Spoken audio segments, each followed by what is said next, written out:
Well, the Satanic Verses has been banned in some countries, burned and denounced since its publication in 1988. It was Salman Rushdie's fourth book and provoked protests around the world by some Muslims who said it contained blasphemous passages. The year after the book's release, the Ayatollah Khomeini, Iran's then supreme leader, issued a fatwa or religious decree. It called on Muslims to kill the novelist. That sent Rushdie into hiding under the protection of the British government. In 1998, Iran's government said it no longer backed the fatwa, though it was never officially revoked. Well, Salman Rushdie is a patron of the organisation Humanists UK, and we can speak now to their chief executive, Andrew Copson. Thanks very much indeed for talking to us this morning. I understand that you do know Salman Rushdie personally, so describe to us how you felt when you heard about this attack.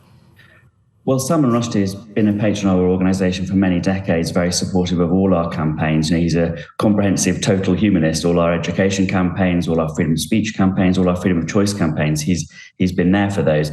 And so it was an extreme shock, but also a sort of blow to those causes in a way. When you see someone who's not just a person, but also a prominent advocate and known for the advocacy of particular views, then it feels like a blow to those values and those causes, as well as obviously a personal tragedy for Salman and his friends and family.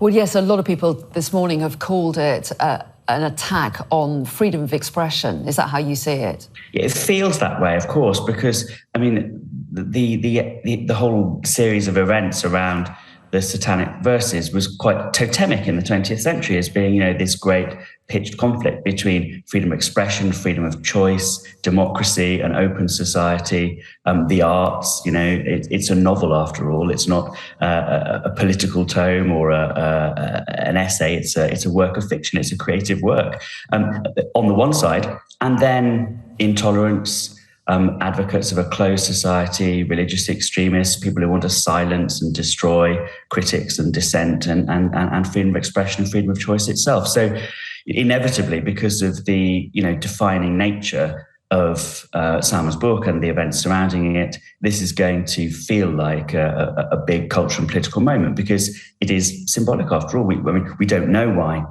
his attacker attacked him, but given the history of the last few decades, it feels likely that it was for the reasons of his writing, his voice, his advocacy, his creative work. And so, of course, that feels symbolic.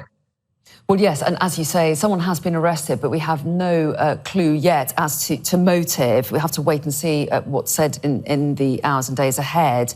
But as you say, he's lived under this fatwa since 1989. He went into hiding for 9 years, protected by the British government, wasn't he? What has life been like for him since? How has he dealt over the years with these threats to his life?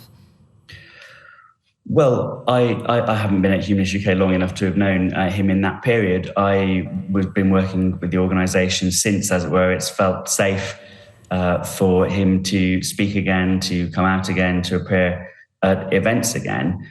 So I can't really answer that on a personal level. But obviously, you can only imagine, given what he's said himself and written himself about the experience of that more sequestered, cloistered life. And how good it is to be out, to be writing, to be thinking, to be speaking. And although being afraid, to have the courage to go about life anyway, then you can imagine it was pretty grim. And that's part of the tragedy, isn't it? Now, of thinking that things are better, that it is possible to be freer again, that it is time, to raise your voice again, to speak out again, to be visible again.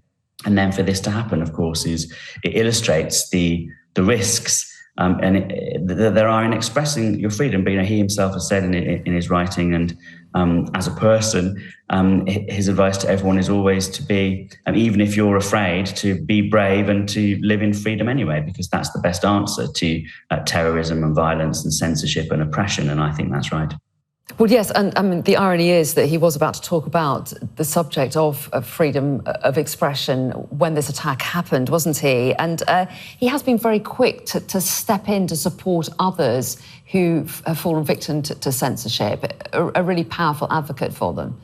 a very strong advocate, a great advocate. And I think that's part of his humanist approach to life. I think that ethical approach to life of consideration for others, because he took a terrible experience, which of course every writer and creative person might experience one day. Everyone who puts something of their mind and their thoughts, their ideas out there knows that it's a risk, because there are people in this world who don't think they're going to argue back. Instead, they're going to fight back. And so it's always a risk. But he converted, obviously, that experience that he had into endless support for other writers who have been persecuted, who are at risk. He worked with organisations like PEN, who fight to protect authors overseas, and organisations like Humanists UK that advocate freedom of expression and support people who are oppressed for their non-religious beliefs all around the world. So he was a relentless advocate for the rights of artists and critics and essayists and creative people, as well as for human rights defenders and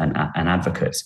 And that's why it's so awful that he's been met with violence in this way, because those are good things. Those are things that lie at the basis of freedom and of human happiness and development. They're good things. Novels are good things. Entertainment are good things. To put your ideas out there for serious discussion, for thought, to drive forward human progress and have a civilized debate between minds. And these are good things. And, for them to be met with violence in this way, as we said at the beginning, illustrates very graphically one of the important dividing lines in the world today. And he's on the right side of that.